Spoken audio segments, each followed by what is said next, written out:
Hello, how are you? It's Shamos TV followers. It's a very great pleasure just to find you here again. Ningekuwa ikaze mwese mukunda amasomo acano kuri Shamos TV ndetse dukunda kubana hano muri buri somo ricano ningekuwa ikaze. Uh, I give you a big welcome again in today's lesson, and today just we're going to learn something very important just to help those people who face difficulties in listening, just for example natives when they are speaking English. Abantu benshi bakunda guhura n'ikibazo cyo kutumva icyongereza mu gihe kivuzwe cyihuta. Ugasanga baravuga ngo bari abantu bavuga bihuta niyo mpamvu tutabumva.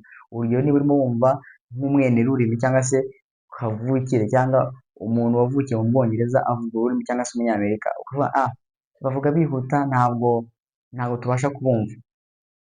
Today kugira ngo tubafashe ni ibihe bintu ushobora gukora kugira ngo ubashe kumva neza cya cyongereza abantu bavuga ariko bakakivuga bihuta. So that's why you have to stick around till the end of this lesson. Niyo mpamvu ugomba kuba hano kugeza iri somo rirangiye, riraza kurangira ubashije kunguka uburyo ushobora gukoresha maze ukamenya kuvuga neza, just kumva neza icyongereza kivugwa n'abene ururimi cyangwa se mu gihe umuntu akivuze ariko akakivuga mu buryo bwihuta.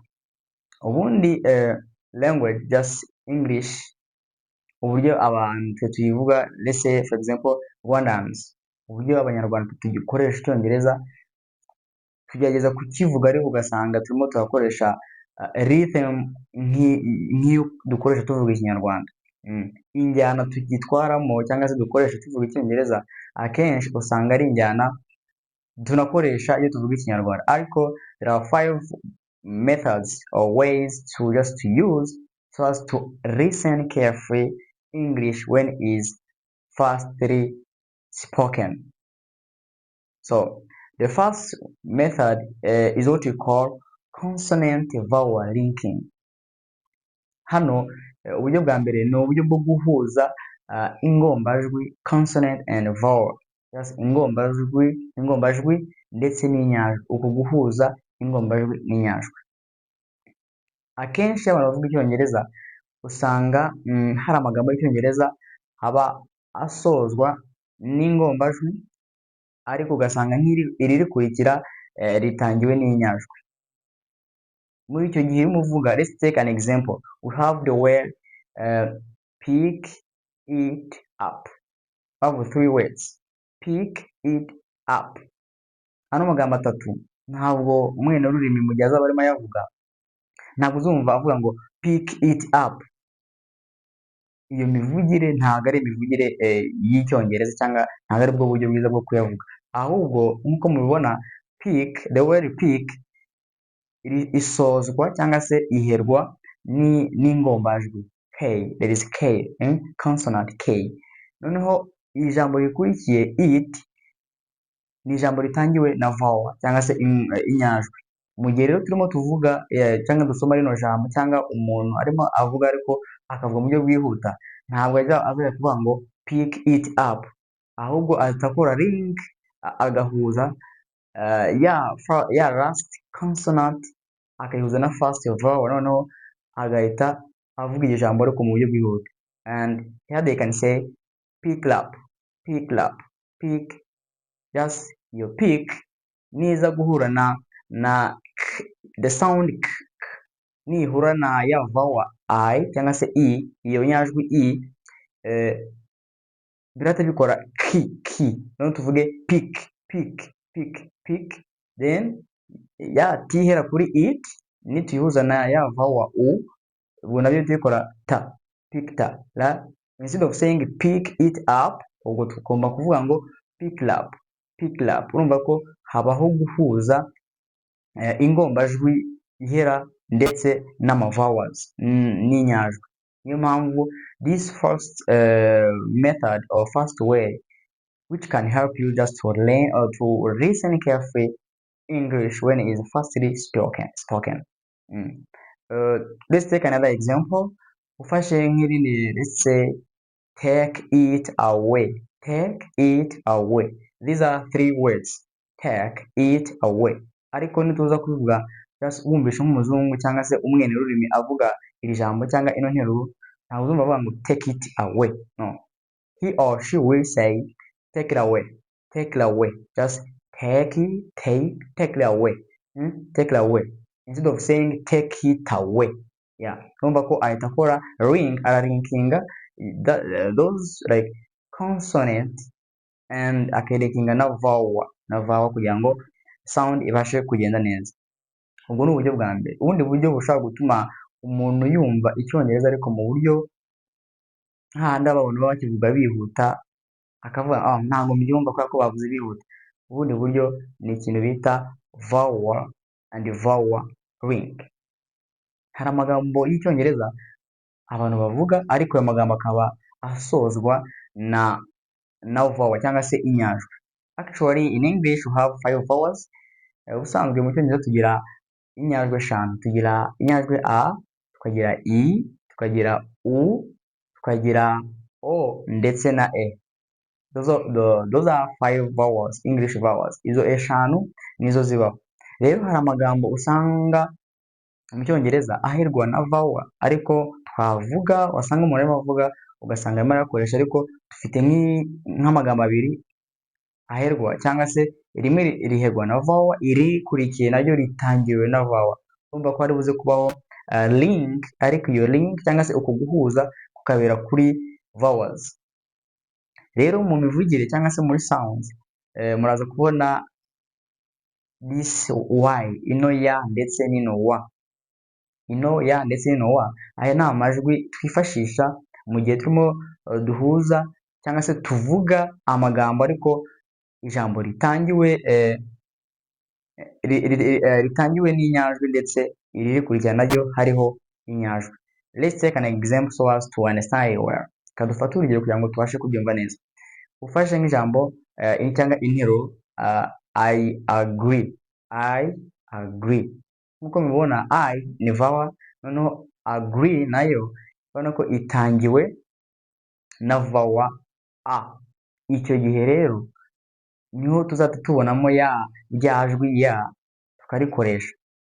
Instead of saying I agree, you don't say I agree. Aho tuzasanga n'ubuzumva umuntu avuga ngo I agree. Iyo ya ihita iza imbere ya vowel ariko ibanza ku ijambo rya kabiri. I agree. It's true. Yeah. Ndabyemera ni ukuri. I agree. Another example, let's say she is beautiful. She is beautiful. Ntabwo uzavuga ngo she is beautiful. Ntabwo umwene uri marimo avuga iyo nteruro wakumva bivuze like that. She is beautiful. Niyo mpamvu ushobora kuvuga no, ntabwo numvise icyo yavuze kandi yavugaga ibintu bisanzwe nawe washaka kumva. Iyo rero she urabona ko iherwa na vowel cyangwa se inyajwi i, ijambo rikurikira naryo rikaba ritangiwe n'inyajwi i. I. Ubwo ngo turavuga ngo turakoreshamo ya y yacu cyangwa se ibyajwi y kugira ngo tubashe kwivuga neza. Ushobora kumva avuze ngo she is beautiful. She is beautiful. Yeah. Niye tuzakoresha iri jwi wa cyangwa se ino ngombajwi wa mu gihe turimo dusoma. Hari amagambo amwe n'amwe tuzasanga iyo wa ariyo idufasha kugira ngo asomwe neza kandi yihuta. Dufate nk'urugero ku nteruro ivuga ngo go out. For example, teachers, a pupil can be disturbing or shouting somewhere there in class and you tell please go out. Noneho ukamubwira ati urimo urasakuza ugiye hanze. Ntabwo uzavuga ngo go out. Icyo gihe urumva yuko dukeneye iyo wa tuzisanga umuntu asanga arimo akoresha iyo sound wa avuga ngo go out. Please go out. Not go out. Yeah. Ariko ugasanga umuntu avuze go out ntubashe kubyumva ngo abavuga icyongereza bihuta. Ntabwo ari uko bihuta ahubwo nuko izi skills utazifite. Niyo mpamvu this lesson is very helpful, make sure that you have subscribed already. Yeah. Another example, let's take do it, do it, do it, bikore, do it. Aho naho tuzifashisha ya wa cyangwa se yajwe wa kugira ngo interuro yacu ivugwe neza. Niho uzasanga umuntu avuga do it, do it, do it. Instead of saying do it, ahubwo iyo wa ihita igakora kuri ikaza imbere ya vowel I. Do it, do it. Thank you so much. The next method, which is method 3, is what you call linking with the R. Ubu ni ubundi buryo bwa gatatu bushobora kugufasha kumva neza icyongereza mu gihe kivuzwe cyihuta.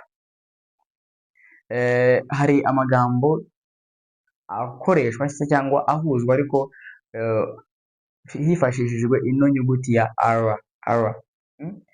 Let's take an example. The word far away. Far away. Kure. Far away. Iyo nteruro far away umuntu wumva umwenerurimi arimo ayivuga, just ushaka kumva ntabwo ubashe kubyumva neza bitewe nuko ari very fast.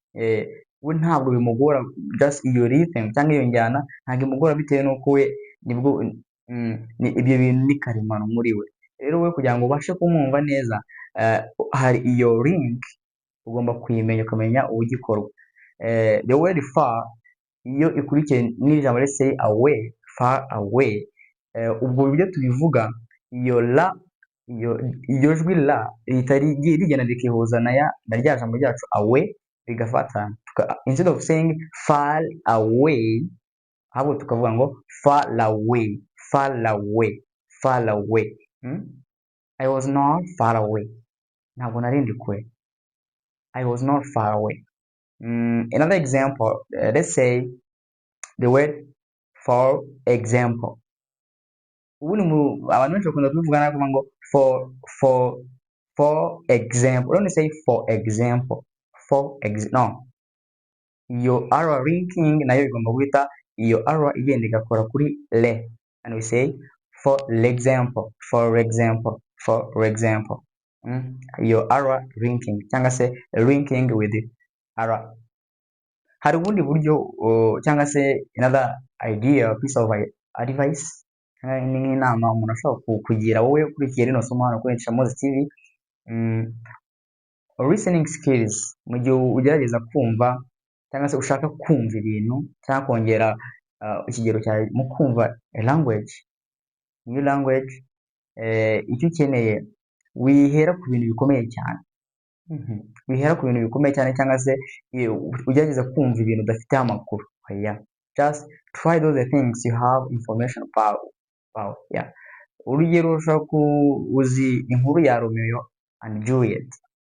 Iyi ni inkuru uzi mu Kinyarwanda, uzi ko bitangira ndetse nuko bisoza. Iyo nkuru kugira ngo developing listening skills zawe ushobora gushaka ikiganiro kiri mu Cyongereza kivuga kuri iyo nkuru. Iyo nkuru wowe urayizi byasi mu Kinyarwanda uburyo itangira ndetse n'uburyo isoza, ahubwo ugashaka version yayo ariko iri mu Cyongereza.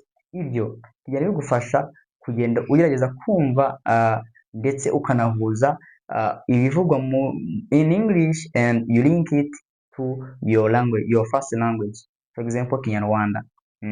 Ukagenda ubihuza.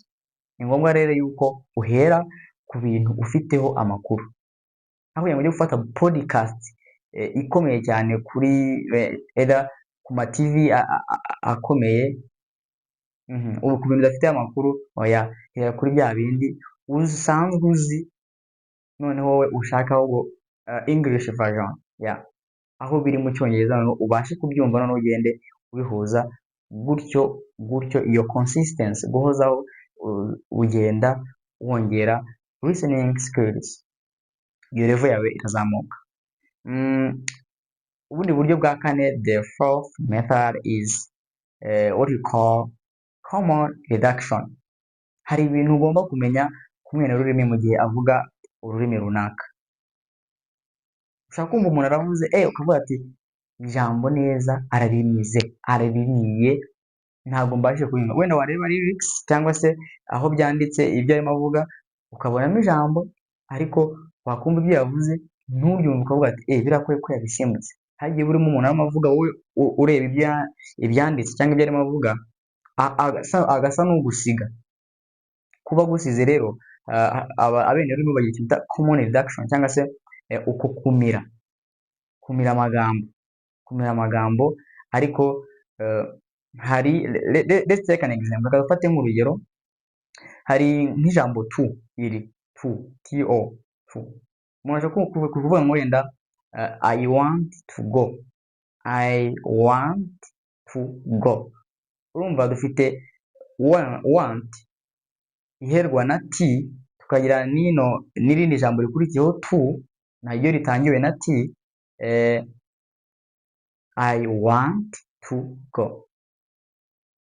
Urumva ko iryo jambo ntabwo narivuga mwene rurimi cyangwa se undi muntu uri fluent in English, ntabwo uzumva ngo I want to go.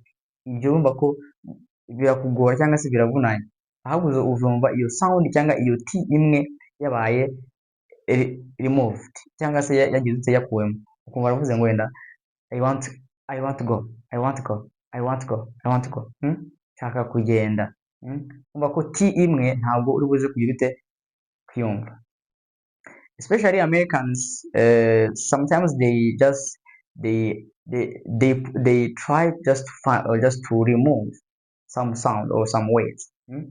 Kumva instead of saying I am going to go, say I am going somewhere. I am going to go. For example, kumva aravuze ngo I'm gonna go. Urumva you're going to niba mu cyangwa se nibaza kuyikuramo, ushobora kumva avuze ngo I'm gonna go instead of saying I am going to go. Iyo abantu benshi bakunda gukora ikosa kumva avuze ngo I am going or I'm gonna to. Ntabwo I'm gonna to iyo yaje mu nteruro cyangwa se wabashije kubikora mu ubwo buryo bw'aba native speakers, ntabwo gonna na to bijyana. Iyo gonna niba yasimbuye going to biri hamwe. Let's take another example. Ushobora kumva umuntu avuze ngo I don't wanna go, I don't want to go.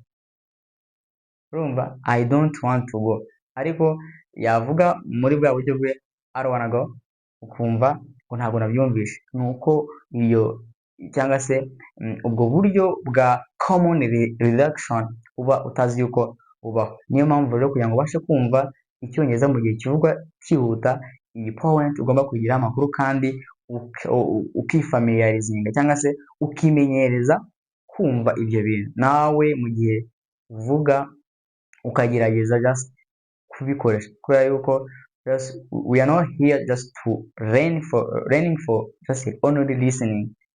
Akamaro k'ibi bintu kugira ngo just we learn or we listen to speak or we listen to speak.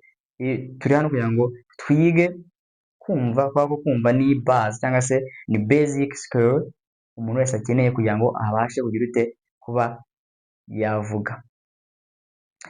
Next, which seems to be the last, but before reaching to this, I can give you another piece of idea or piece of advice.